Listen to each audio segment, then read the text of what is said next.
સુરતમાં સ્થાનિક સ્વરાજ્યની ચૂંટણીના માહોલ વચ્ચે લોકશાહીના પર્વનો આરંભ થયો છે। આજે પોલીસ હેડક્વાર્ટર ખાતે પોલીસ કર્મચારીઓ અને સરકારી કર્મચારીઓ દ્વારા પોસ્ટલ બેલેટ મતદાન કરવામાં આવી રહ્યું છે। સ્થાનિક સ્વરાજ્યની આગામી ચૂંટણીઓને ધ્યાનમાં રાખી સુરત જિલ્લા વહીવટી તંત્ર દ્વારા આજે પોસ્ટલ બેલેટ ટપાલ મતપત્ર દ્વારા મતદાનની પ્રક્રિયા હાથ ધરવામાં આવી છે।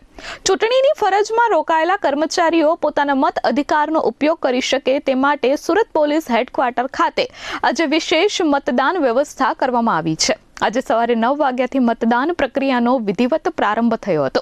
સુરત જિલ્લામાં અંદાજે 9000 જેટલા સરકારી કર્મચારીઓ, પોલીસ જવાનો અને અન્ય અનિવાર્ય સેવાઓ સાથે જોડાયેલા લોકો પોસ્ટલ બેલેટ દ્વારા મતદાન કરશે। આ પ્રક્રિયા આગામી દિવસોમાં પણ તબક્કાવાર ચાલુ રહે તેવી શક્યતા છે, જેથી કોઈ પણ કર્મચારી મતદાનથી વંચિત ન રહી જાય। મતદાન મથક પર સોશિયલ ડિસ્ટન્સિંગ અને ચૂંટણી પંચની ગાઈડલાઈનનું કડક પાલન કરવામાં આવ્યું હતું। વહીવટી તંત્ર દ્વારા મતદારો માટે અલગ અલગ કાઉન્ટરો બનાવવામાં આવ્યા છે, જેથી કર્મચારીઓ પોતાની ડ્યુટી પર જતા પહેલા અથવા ફરજ પૂરી કરીને સરળતાથી મતદાન કરી શકે। Bureau report S24 news Surat.